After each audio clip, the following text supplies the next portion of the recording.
mag-secret file ay ilike mo muna ang video na to at mag-subscribe na sa aming YouTube channel. Don't forget to click the notification bell para hindi ka nahuhuli sa latest episode ng DJ Rocky's Secret Files.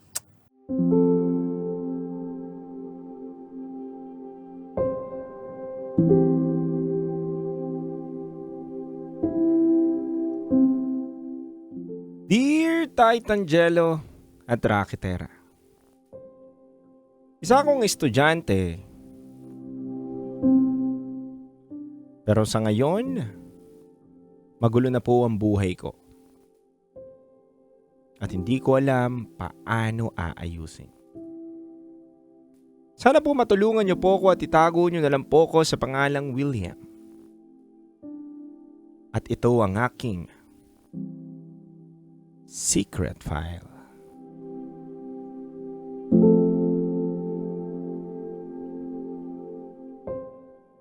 DJ Titangelo, DJ Rakitera. Kumuha ako ng kursong business ad. Kung bakit, hindi ko rin po alam. Pero siguro yun ang kursong naipasa ko sa entrance exam pagkatapos kong mag-grade 12. Sa katunayan, hindi ko talaga alam kung anong kursong gusto kong kunin sa kolehiyo. Ako po kasi yung tipo ng tao na bahala na kung anong nandyan. Hindi naman po ako maarte. Pag tinanong ako ng mga magulang ko kung anong gustong kunin na kurso, ang lagi ko lang pong sagot, ewan ko. Kahit ano. Ang mahalaga basta nasa kolehiyo na ako. Kaya po ako madalas mapagalitan kasi nga ang tingin nila sa akin, walang direksyon ng buhay. Yung tipong sumasabay lang sa uso o sa usad ng mas nakakarami. DJ Titangelo at DJ Rakitera.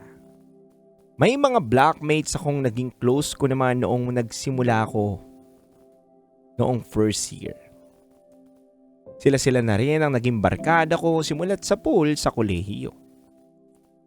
Sabay-sabay kaming na-culture shock pagtungtong namin sa college. Maraming pagbabago na nakasanayan namin noong junior high at senior high. Pero na-realize ko, mas masaya pa rin pala talaga yung high school life ko. Hindi gaya nitong college na ako, ang dami ko palang mararanasang hindi ko inaasahan. DJ Titan at DJ Rocky. Sa isang subject namin nung second year, nahirapan kami. Calculus kasi. Aminado akong bobo ako sa math at hindi ko yun ikinakaila. Yung algebra tsaka trigo nga muntik ko nang ibagsak. Kung hindi lang ako nakipagkuntsaba sa mga classmate ko, di ko alam kung papasa ako sa sarili kong sikap. Sa totoo lang, DJ Titangelo at Rakitera, hindi ko talaga hilig yung mga numero. Kahit anong gawin ko, ang hirap talagang intindihin. Siguro isa yan sa mga dahilan kung ba't nagkasala ako ng matindi at nakagawa ako ng matinding violation sa eskwelahan namin. DJ Titan at DJ Rocky, isang araw long quiz namin noon sa integral calculus.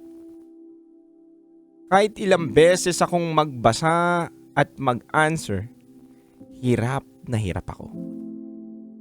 May classmate akong magaling dyan, kaya siya ang inaasahan ko pagdating sa math, lalo na sa integral calculus. Ang katangan ko nga lang talaga, harap-harapan ako nangongopya sa classmate kong yun. Tumatayo pa ako at lumilingon sa papel niya. At inaalam ko kung paano niya yun sinasagutan.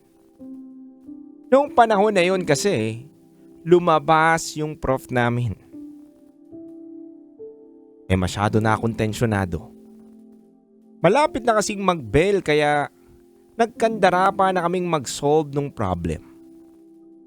Halos wala pa akong nasasagutan kasi nga hindi ko talaga maintindihan kung paano isosolve yung mga mathematical equation o yung problem na binigay.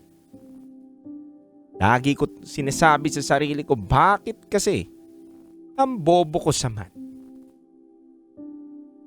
DJ Titan at DJ Rocky, sa hindi inaasahan bumalik po ang profesor namin galing sa labas.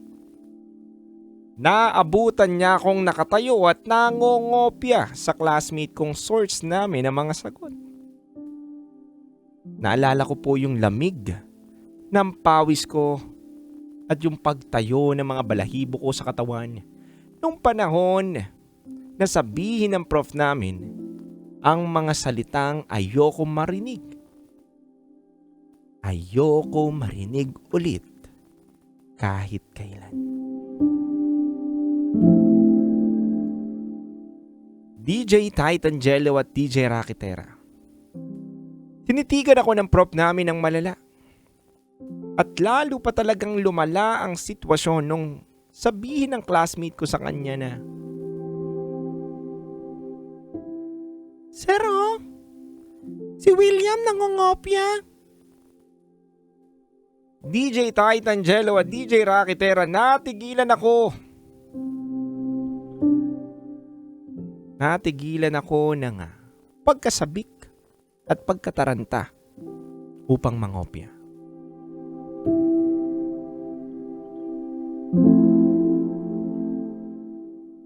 Natigilan ng buong klase din namin DJ Titan Jello at Rakitera noong marinig nila yung salita na yun.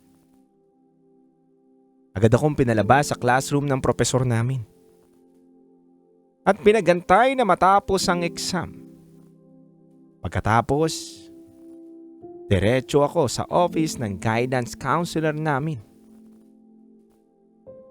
Pinanood ang CCTV sa classroom namin at malinaw ang kasalanan ko, DJ Titan Jello at Rakitera.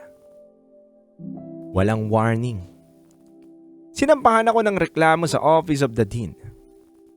Pagdating sa Dean, wala na masyadong paliwanag at pinatawan ako agad ng expulsion. Oo, expulsion po. Expelled po ako dahil nangopya ako. DJ Titan Jello at DJ Rakitera, hindi ako humihingi ng simpatsya sa mga nakakarinig ng kwento ko. Mali naman talaga yung ginawa ko at inaamin ko yun. At inaako ko ang kasalanan na yun. Ang malas ko lang talaga kasi ang bobo ko talaga sa math. Kung sa ibang tao ang simple o ang dali-dali lang magkalkulus, ako, dakilang engot ako pagdating sa ganyan. Yan din pala ang tatapos sa pag-aaral ko. Yung calculus na yan.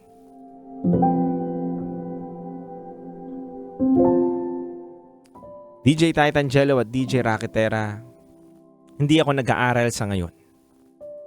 Dahil may record akong na-expel sa pangungopya. Yun siguro ang dahilan kung ba't hanggang ngayon isinusumpa ko ang math. Dahil sa subject na yan, nagkagulo at nagkandaletse-letse ang buhay ko. Sa ngayon, dakilang tambay ako. Walang direksyon ng buhay. Hindi ko rin alam paano itutuloy ang pag-aaral ko. Hindi ko nga alam kung dapat pa ba akong tumuloy. Dahil panigurado may aabutan na naman akong math pagbalik ko sa eskwelahan. Ayoko na po kasi. Ayoko nang mahilo dahil sa mga numero. Ayoko na rin sanang balikan yung mga panahon na nangangamote ako sa pagsosolve ng mathematical problems. Ewan ko ba DJ Titan Jello at Rakitera, para sa isang katulad ko, hindi ko naman maintindihan kung para saan ko yun gagamitin. Kamakailan lang, naisip ko na sayang Sayang kung hindi ako tutuloy kasi wala akong matinong trabahong makukuha pagdating ng araw. Pero may mga tanong ako sa sarili ko kung paano ko naman sisimulan ulit ang pag-aaral ko.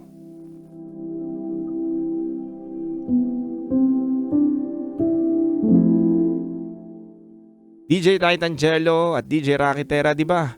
Pwede naman akong magkaroon ng pangalawang pagkakataon. Pero paano ko yun kukunin? Paano ulit ako babalik sa pag-aaral? Kapag may record na nga bang expulsion, forever na akong expelled kahit saan? Paano kung gusto ko nang baguhin ang future ko? Paano rin kung subukan ko ulit yung mga mat na yan? Matututo rin kaya ako?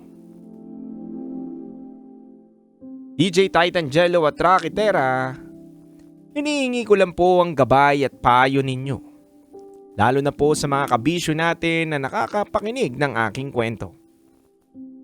Alam ko naman kasing nagkamali na ako dati. Pero sayang naman kung hanggang doon na lang ako, di ba? Gusto ko rin sana kasing subukan ulit mag-aral. Hindi ko lang alam kung paano makakabalik. Sana po mapayuhan ninyo ako at ayoko na rin kasing nalulunod sa pagiging talunan sa buhay. Nakakasawa na kaya sana matulungan niyo po ako, mga kabisyo. Muli, ako si William. At ito ang aking Secret File.